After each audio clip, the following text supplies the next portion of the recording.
स्वागत है आप सभी का। भारत ने यूएनएससी में पाकिस्तान के दुष्प्रचार की कड़ी आलोचना की है। संयुक्त राष्ट्र सुरक्षा परिषद में महिला, शांति और सुरक्षा पर खुली बहस में भारत ने पाकिस्तान को खूब खरी खोटी सुनाई। भारत के यूएन में राजदूत परवर्तनेती हरीश ने कहा कि पाकिस्तान एक ऐसा देश है जो अपने ही लोगों पर बम गिराता है और नरसंहार करता है और महिलाओं के साथ रेप जैसे घिनौने अमानवीय अपराध करता है। ऐसे में पाकिस्तान को दूसरे देशों को नैतिकता का पाठ पढ़ाने का कोई अधिकार नहीं है। पाकिस्तान को अपने गिरेबान में झांकना चाहिए।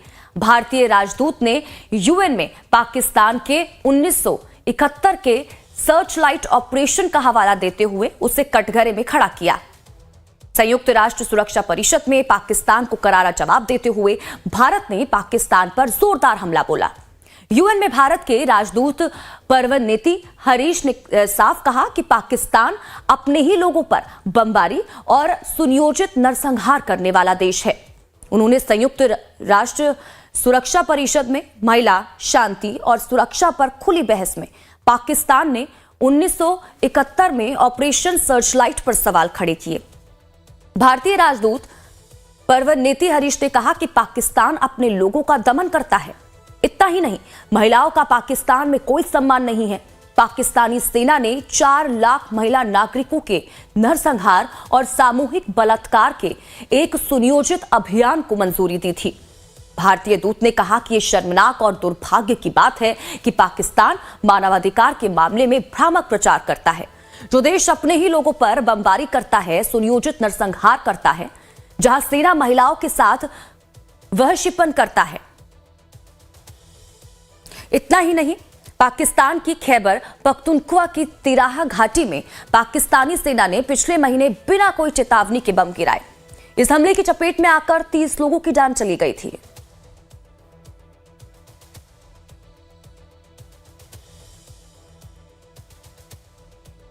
Every year we are unfortunately fated to listen to the delusional tirade of Pakistan against my country, especially on Jammu and Kashmir, Indian territory they covet.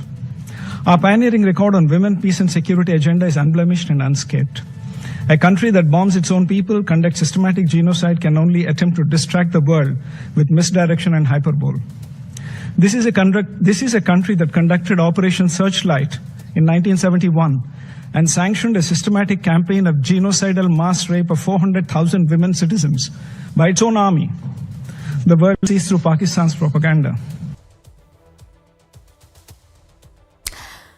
तो भारतीय राजदूत ने कहा कि दुनिया पाकिस्तान के दुष्प्रचार को समझती है। उन्होंने कहा कि ये बातें रूस की अध्यक्षता में सुरक्षा परिषद में आयोजित बैठक में कही। भारत का हमेशा से ही महिला, शांति और सुरक्षा को लेकर रिकॉर्ड बेदाग रहा है। हरीश ने कहा कि 1960 के दशक की शुरुआत में भारत ने कांगो में महिला चिकित्सा अधिकारियों को तैनात किया था, जो संयुक्त राष्ट्र शांति अभियानों में महिलाओं की सेवा से शुरुआती उदाहरणों में से एक था। यह महज प्रतीकात्मक नहीं है, बल्कि महिलाओं के सम्मान पर भारतीय नजरिए को भी दर्शाता है। फरवरी 2025 में भारत ने वैश्विक दक्षिण की महिला शांति सैनिकों पर अंतर्राष्ट्रीय सम्मेलन की मेजबानी की, जिसमें 35 देशों की महिला शांति सैनिकों को एक साथ लाया, जबकि पाकिस्तान ने 1971 में ऑपरेशन सर्चलाइट चलाया, जिसमें उसकी सेना ने 4 लाख महिला नागरिकों के नरसंहार और सामूहिक बलात्कार के एक सुनियोजित अभियान को मंजूरी दी थी। पिछले हफ्ते भी भारत ने पाकिस्तान को फटकार लगाई थी।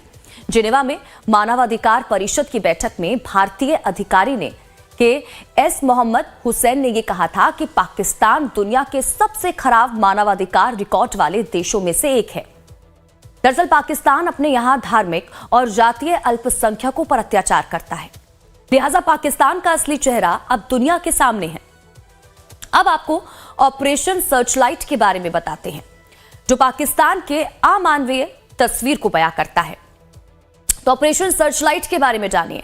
पाकिस्तान की सेना का एक सैन्य अभियान था ऑपरेशन सर्चलाइट।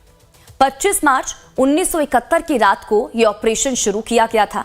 पूर्वी पाकिस्तान यानी कि आज के बांग्लादेश में आंदोलन को कुचलना इसका मकसद था। 1970 में पाकिस्तान में आम चुनाव हुए थे।